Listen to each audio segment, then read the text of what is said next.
Sebenarnya apa sih yang masih kurang di Kabupaten Langkat ini, khususnya tentang kondisi perempuan-perempuan yang ada di sini?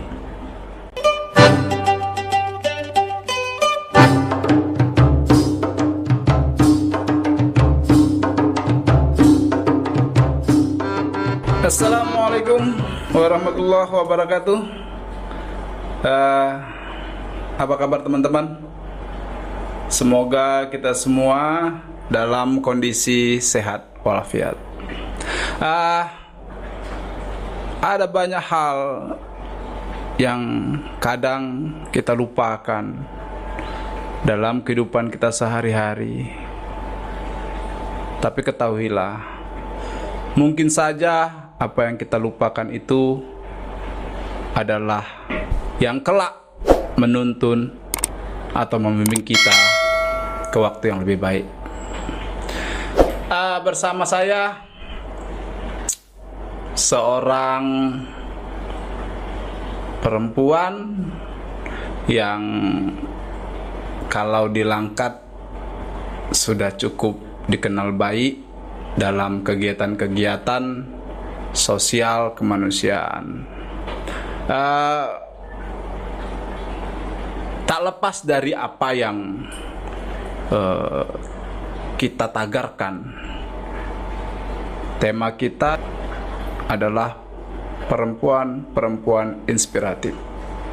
Nah, semoga dengan hadirnya tamu kita hari ini, teman-teman di luar sana bisa menjadikan podcast Papi Tepo sebagai inspiratif. Jadi teman-teman harus tahu, Kak Miftah ini adalah wakil ketua di salah satu organisasi kepemudaan di Kabupaten Langkat, khususnya di bidang perempuannya. Jadi dengan pergulatan kesehari-harian beliau di dunia sosial dan kemanusiaan, kembali lagi saya bilang tadi, harapannya dapat menjadi inspirasi buat kita semua. Amin. Kak. Iya bang. Sebenarnya apa sih yang masih kurang di Kabupaten Langkat ini, khususnya tentang kondisi perempuan-perempuan yang ada di sini? Gitu ya. Kalau abang tanya apa kurangnya di Kabupaten Langkat hari ini, kalau boleh saya jujur, perempuan itu nggak ada kurangnya bang. Tidak ada kurangnya. Iya, karena perempuan itu kan makhluk yang paling sempurna bang. Oke. Artinya bagi kakak, porsi keberadaan perempuan di Kabupaten Langkat itu sudah terpenuhi ya? Iya bang. Alhamdulillah kalau begitu. Iya, salah satunya kalau abang tanya kembali ke saya, salah satunya hari ini kalau kita bicara perempuan di Langkat sudah punya pemimpin perempuan loh bang. Ketua DPRD Kabupaten Langkat perempuan. Pas, setuju. Berarti udah sepakat porsinya sudah diberi ya? Udah bang. Oke. Nah, kalaulah memang sudah diberi, menurut kakak, bolehkah atau sudah pantaskah perempuan-perempuan di Kabupaten Langkat ini mengikuti jejak ibu pimpinan atau ketua DPRD Kabupaten Langkat untuk di waktu-waktu berikutnya? Begitu. Baik.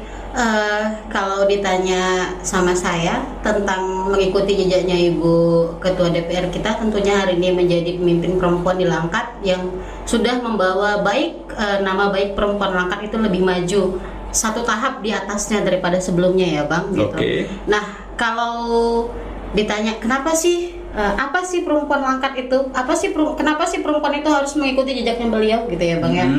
Kan pertanyaan Bang tadi gitu kan? Yep. Nah perempuan itu memang harus lebih maju Bang. Kenapa? Karena memang perempuan itu pekerja keras Bang. Selain kalau kita di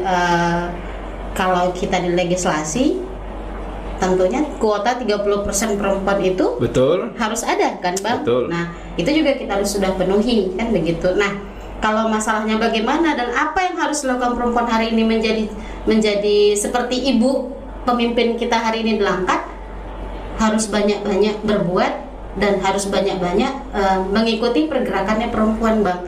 Kenapa? Karena perempuan hari ini Bang banyak hanya berbicara tentang hal-hal yang negatif ketika setelah perempuan itu memberikan korelasi yang positif kepada laki-laki Bang. Artinya laki-laki itu kita kenal dengan potensinya, begitu ya kan Bang? Laki-laki itu lebih dikenal dengan potensinya, baik kinerjanya untuk bekerja ataupun di luar. Nah sementara perempuan itu dikenal dengan bagaimana dia sudah memberikan yang dia punya untuk daerahnya ataupun dalam lingkupan keluarganya Bang. Oke.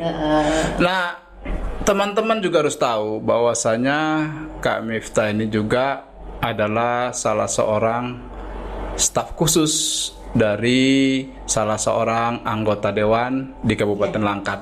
Jadi tidaklah saya atau kami tapi Tepo memanggil tamu atau mengundang tamu di luar kapasitasnya. Oke, jadi tadi itu kita itu hanya masih bumbu, sekarang kita masuk ke Racunnya? kakak. Enggak, racun Enggak, enggak kan? jangan. Kalau racun nanti nanti habis kita- dibumbu apa ngeracuni enggak? Enggak. Abang jangan, kayaknya abang stres sekali kok enggak ada benakku Bang. Jadi gini dia Kak,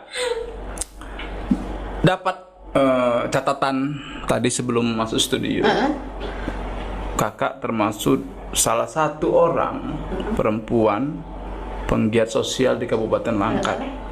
Yang ingin saya tanyakan sebenarnya Tujuannya concern Kakak ini di mana? konsentrasinya. Konsentrasinya. Kalau aku dibilang konsentrasi Bang, tentunya keluarga yang paling utama. Oke. Gitu ya. Selain kita juga harus melakukan apa yang kita punya buat Iya. orang lain, karena memang sebaik-baiknya manusia adalah manusia yang bermanfaat bagi orang lain ya kan. Iya. Nah, kalau abang tanya konsentrasi aku, yang lebih detailnya, aku tidak punya niatan apapun gitu. Baik hari ini aku tidak punya niatan aku berbuat di masyarakat, mereka menganggap Kak Mita punya kepentingan 2024 gitu. Enggak. Dalam hal ini aku juga tidak ada niatan di 2024 Bang. Iya. Sejauh ini belum ada gitu kan. Iya. Nah, ketika itulah aku berprinsip bahwasanya aku harus melakukan hari ini apa yang aku bisa lakukan buat orang lain. Iya. Nah, selain aku harus memperjuangkan keluargaku, orang tuaku, anak-anakku, aku juga harus memperjuangkan perempuan-perempuan lain yang bersamaku. Oke, berarti concern Kakak di perempuan. Iya. Oke. Nah, sudah berapa lama berkecimpung di situ? Oh, kalau abang tanya berapa lama aku konsentrasi dunia perempuan Bang? Dari mulai aku kuliah dengan mengikuti berbagai macam aktivitas, kegiatan-kegiatan kampus, mahasiswa ataupun organisasi-organisasi mahasiswa, organisasi kampus yang keterlibatannya adalah untuk perempuan Bang. Oke, berarti sejak di bangku kuliah ya? Ya, Oke. Dari SMP, SMA juga sudah sih sebenarnya Bang. Dulu kalau aku masih Serawia tuh aku ada organisasi sekolah yang Kayak OSIS, ekstrakuliah, OSIS, pramuka, terus juga aku mengikuti organisasi di luarnya seperti ada belajar Islam Indonesia. Iya. Aku terlibat di dalamnya, lalu aku mengikuti berbagai macam training perempuan yang ada di Langkat, baik di bidang organisasi maupun tentang politik. Oke. Jadi kalaulah dijangka yang menurut saya kurang lebih di 10 tahun Kakak sudah concern di kegiatan sosial yang berhubungan dengan perempuan. Apa yang sudah pernah Kakak lakukan dalam pemberdayaan perempuan di Kabupaten Langkat? Kegiatankah atau membantukah atau apapun? Kalau abang bilang cuma satu, sebenarnya saya mau cerita lebih banyak lagi Bang. Uangnya nggak cukup Kak, nanti tidur sini kita nanti. Oke, kalau abang bilang satu, saya punya Pasti yang lebih berkesan ya? yang paling berkesan iya. ya. Yang paling berkesan itu ketika saya didatangin oleh seorang perempuan juga. Oke. Pertama dia by WhatsApp, by phone, dia bilang, "Kak, gimana sih caranya supaya saya ini bisa kayak kakak gitu lah. Di mana-mana bisa aktif, di mana-mana Kak saya bisa dikenal orang." kakak bawalah saya kalau kemana-mana pun kakak pergi. Nah itu yang membuat saya menjadi loh, ternyata yang saya lakukan hari ini bisa membawa dia bisa menjadikan dia apa Regenerasi. ya, membuat regenerasi Iya. yang di belakang saya bisa juga menjadi penerus gitu ya Oke, kan. tapi pertanyaan saya nggak di situ. Pertanyaan saya, apa yang sudah kakak lakukan? Itu dia. Kalau yang sudah saya lakukan hari ini bang, di kegiatan sosial tentunya bang, Iya. di masa-masa pandemi, Oke. saya berusaha untuk membantu kawan-kawan, ibu-ibu rumah tangga yang di luar sana. Iya. Walaupun yang hari ini tidak punya pribadi saya yang saya berikan, saya mencoba mencari kawan perempuan juga yang lainnya yang bisa berbagi bersama masyarakat di bawahnya bang. Oke. Nah, biasanya teman-teman, kalau kita bicara tentang kegiatan perempuan itu ada persoalan-persoalan kecil ketika dia sudah menikah. Misalnya nggak diberi izin sama suami. Syukur udah nikah bang. Kan begitu. Nah, pertanyaan saya sama kakak, ini kakak kan sudah menikah. Iya. Dengan banyaknya aktivitas yang kakak gelutin, abang gimana di rumah? Pernah komplain? Nih abang belum tahu nih, Pak kita belum Gimana? tahu nih. Gimana? Kalau masalah itu bang, hari ini dibilang gimana ya? Boleh gak kita gak usah bahas itu bang? Ya, setidaknya gini dia. Saya pengen dapat clue-nya sekali aja. Misalnya kakak bilang, wah capek itu abang merepet aja di rumah, kan begitu dia. Jadi teman-teman khususnya perempuan di luar sana juga ke depan dia udah punya wanti-wanti. Ketika dia seorang aktivis sosial kemanusiaan, aku harus mencari suami yang bagaimana ya supaya kegiatanku setelah berumah tangga tidak terganggu. Oke, itu dia maksudnya kak. Aduh bang, kebetulan hari ini saya tidak sedang terikat dengan hal yang namanya rumah tangga bang. Oh gitu. Oh, berarti up the record. Tapi saya meyakinin satu hal begini. Kalau dari cerita Kak Miftah tadi di awal, sebenarnya ya biasalah. Saya juga laki-laki, saya juga punya istri. Kalau istri saya juga aktivitasnya terlalu banyak di luar. Abang marahin? Mau tak mau pasti Marah. banyak-banyak lah di rumah, jangan banyakin di luar, kan begitu. Nah, boleh bang. Nah itu termasuk dari perannya perempuan sih sebenarnya bang. Kalau Iya. abang tanya seperti itu, aku lebih suka menjawabnya tentang perempuan. Perannya perempuan itu kan ketika dia menjadi anak di dalam keluarga, anak perempuan bagi orang tuanya, menjadi ibu bagi anak-anaknya, menjadi Iya. istri bagi suaminya, dan tentunya perempuan itu tidak akan pernah melupakan yang namanya tugas dan fungsinya bang. ya, saya sih maaf ya, senang-senang aja dengan bahasa kalau ada 100 atau jutaan perempuan seperti kakak. Walaupun dia seorang katakanlah wanita karir, punya aktivitas di luar, tapi dia tidak melupakan rumah tangga. Wah, saya senang-senang aja. Tapi ingat, enggak semua perempuan juga yang bisa menjadi hal seperti itu. Iya, begitulah dia bang, nilai positif dan negatifnya tadi yang aku sebutkan. Ketika perempuan itu mendominasi ataupun dia mampu berkorelasi aktif dengan laki-laki, maka tidak kita salahkan ketika nanti ada secabik perempuan yang akan mencibir di belakangnya bang. Oke. Nah, biasanya ketika kita bicara tentang perempuan, dia bergandengan dengan yang namanya anak. Saya mau nanya sama kakak, sejak awal kan kakak sudah menjelaskan bahwasanya kakak concern ke perempuan. Apakah kakak memang murni fokus kepada perempuan atau memang juga main atau fokus juga ke anak? Iya, kalau itu saya juga banyak sih bang. Karena sih sebenarnya saya tidak mau abang itu mengenal diri saya dari ucapan saya bang. Jadi abang boleh lihat nanti, abang lihat biografi saya nanti ketika di media sosial saya, abang boleh cek. Di beberapa juga nanti ada yang pernah saya buat, nanti abang juga boleh cek, nanti aku kasih. Dulu di awal tahun 2015, 16 tentunya aku pernah buat gerakan yang namanya membantu salah satu anak yang dalam posisi yang kurang sehat dari lahirnya bang. Oke. Itu, anak yang menderita hidrosefalus. Itu awal aku sebenarnya berjalannya waktu bang untuk melakukan aktivitas di luar gitu. Hidrosefalus, ada seorang anak, anaknya itu korban dari broken home. Anak itu lahir, ayahnya dari dia lahir, ayahnya tak pernah melihat dia gitu kan, dengan kondisi ekonomi yang melemah di keluarganya. Itu yang aku bantu sampai di akhir kita berjuang itu, setahun kita berjuang untuk membantunya bang, dari mulai macam donasi pribadi aku, sebulan 2 bulan dia di rumah sakit aku tetap dampingi bang, 2 bulan di rumah sakit aku nggak peduli aku nih punya uang atau enggak itu bang di rumah sakit. Nah aku cuman punya uang masa itu di salah satu rumah sakit yang ada di Medan, aku cuman punya uang 10.000, tapi niat aku nih aku harus kesana, aku harus dampingi ini besok buat pertemuan sama dokter gitu. Itulah awalnya. Aku suka sedih bang kalau ingat itu. Nangis aja kak. Nanti kalau kurang saya ambil nanti tisunya. Suka sedih kalau itu. Jadi itu sih awalnya yang membuat aku menjadi termotivasi untuk berbuat di Langkat ini. Oke. Berarti jiwa sosial itu bukan ditempah, tapi lahir dari sebuah sanubariah atau panggilan jiwa. Nah, dan memang orang-orang yang memiliki aktivitas seperti ini, mindset, polanya pasti berbeda dengan orang pada umumnya. Oke, itu satu hal yang sudah kakak ceritakan kepada kami tentang peduli atau kegiatan terhadap anak. Nah, ketika kita bicara anak, kita bicara regenerasi.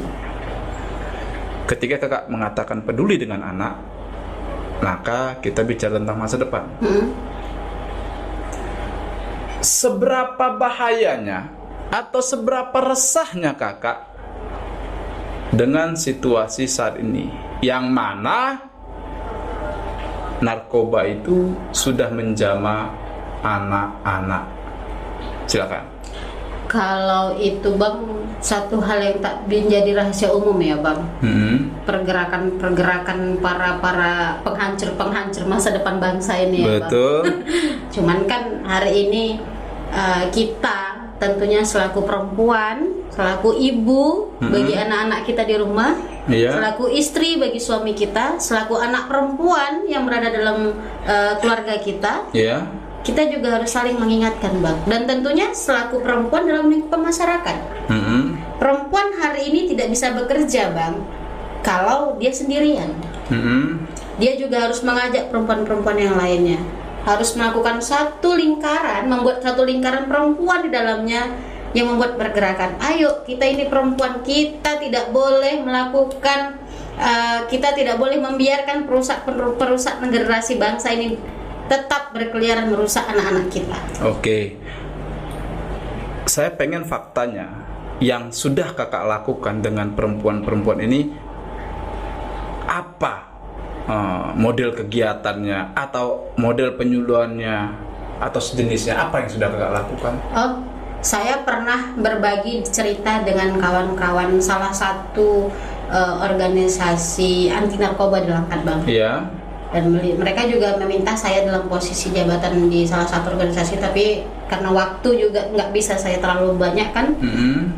Saya pernah bercerita dan berbagi sama perempuan-perempuan yang ada di situ. Ayo kita buat pelatihan bagaimana caranya kita mengenalkan barang-barang haram ini supaya jangan sampai mereka kenal terlalu lebih. Dan mereka mengenal itu jangan mengenal dengan orang yang salah. Ibaratnya begini bang, kalau abang kenal sama Mita, abang tuh lebih bagus kan mengenal dengan Mitanya langsung daripada abang harus mengenal dengan orang lain. Artinya bagus dia mengenal narkoba itu dari memang ini narkoba ini tuh punya nilai yang negatifnya ini, ini nggak ada nilai positifnya, berarti tidak boleh dia menjadi kawannya. Jadi artinya hari ini aku pernah membuat kayak sejenis penyuluhan atau sosialisasi sosialisasi dan workshop lah tepatnya. Workshop. Tepatnya itu di tahun 2017 aku pernah buat. Oke, berarti memang nggak bisa dibohongi teman-teman. pencegahan yang paling utama yang harus kita lakukan adalah di lingkungan keluarga. Bisa bicara tentang yang namanya, maaf ini, berantas narkoba, tapi lingkungan kita, belum bersih dan tetangga kita, keluarga kita belum bersih. Jadi akan menjadi terasa omong kosong. Nah, di penghujung kegiatan kita ini, Kak, jujur ya, saya resah dengan yang namanya peredaran narkoba. Kakak, kalau saya minta memberi sebuah angka penilaian, di tingkatan berapakah rasa kepercayaan kakak, rasa optimis kakak kepada aparat penegak hukum dalam memberantas narkoba? Oh, kalau itu saya punya level yang tinggi, Bang. Kalau dari 1 sampai 10 Bang suruh saya kasih penilaian, saya kasih hari ini nilainya 10 untuk Pak Danu. Gitu. Iya. Berarti komitmen para penegak hukum dalam memberantas narkoba khususnya di Kabupaten Langkat tinggi. Tinggi, Bang. Yakin? Yakin dong, Bang. Oke. Kalau nggak yakin, nggak mungkin dong saya bisa bertahan di Langkat, Bang. Oke. Jadi Nggak nyaman dong kan? betul. Walau hari ini kita berbicara tanpa katakanlah memegang sebuah data, tapi sebagai masyarakat, saya masyarakat Langkat, Kak Mita masyarakat Langkat, Benar. dan beliau mengatakan rasa optimisnya, rasa kepuasannya untuk Polres Langkat atau BNN Langkat dalam memberantas narkoba. Dan harapan saya, Langkat benar-benar bersih dari yang namanya peredaran narkoba. Amin ya Allah. Oke. Sebelum saya akhirin, Oh, cepet kan? kalau lama-lama nanti kita ini, Kak. Oh, iya. Jadi tingkat kekerasan terhadap perempuan khususnya di rumah tangga untuk di Kabupaten Langkat yang kakak ketahui termasuk tinggi atau rendah sih, Kak? Tingkat kekerasan rumah tangga Ya, yang ada terhadap di Langkat. perempuan. Terhadap perempuan. KDRT kalau bahasa kita. Kalau itu aku nggak berani ngomong, Bang, karena sampai hari ini aku belum pegang data dari baik Dinas. dari P2 dinas terkait lah Paham, begitu paham, ya. paham, Aku paham. nggak berani ngomong, Bang. Nanti Oke. kalau aku ngomong aku disalah-salahin. Paham. Setidaknya Screening aja nih ya. pernahkah kakak misalnya begini, ada kejadian ini, kakak diminta untuk melakukan pendampingan, nah gitu. Katakanlah tahun 2021, apakah kakak sudah pernah diminta bantuan untuk melakukan pendampingan kepada perempuan yang mengalami KDRT? Kalau itu Bang jangan tanya, aku udah sering kali, Bang. Gitu. Iya. Oke, rata-rata mereka minta bantuan kakak dalam hal yang bagaimana? Buat pelaporannya kah? Buat apanya kah? Pertama, Bang, mereka minta bantuan sama aku, minta solusi, Bu. Kami ada masalah nih, Bu, gitu. Kayak mana kira-kira menurut Ibu solusinya? Nah, aku berusaha supaya kalaupun ada yang namanya kekerasan itu, Bang, tentunya janganlah sampai kita ke ranah-ranah yang memang yang di luar jangkauan kita. Yeah. Nah, gitu kan. Jadi aku coba, ayo kita rembukkan dulu di keluarga. Yeah. Aku sering, Bang, menjadi memediasi beberapa keluarga kita, dua keluarga nih antara laki-laki dan perempuan ini, gitu ya kan. Pernah itu, Bang. Nah, jadi alhamdulillah berhasil, Bang, yang aku buat. Berarti pernah ya? Pernah berhasil aku buat, dan sampai sekarang alhamdulillah masih utuh rumah tangganya, Bang. Oke. Boleh Bang cek nanti kalau ke salah satu desa di Desa Pematang Tengah itu namanya. Pematang Aku Tengah. nggak bohong ini, Bang, jujur ini ya. Aman. Nanti kameramen saya namanya Rido, itu juga orang Pematang Tengah. Iya. Ya. Jadi nggak salah apa yang dikatakan Islam. Perempuan itu adalah punggungnya negara. Perempuan itu adalah tiangnya negara. Dan perempuan itu adalah penentu regenerasi sebuah bangsa. Pas. Dari Langkat untuk Indonesia yang bermartabat. Assalamualaikum warahmatullahi wabarakatuh.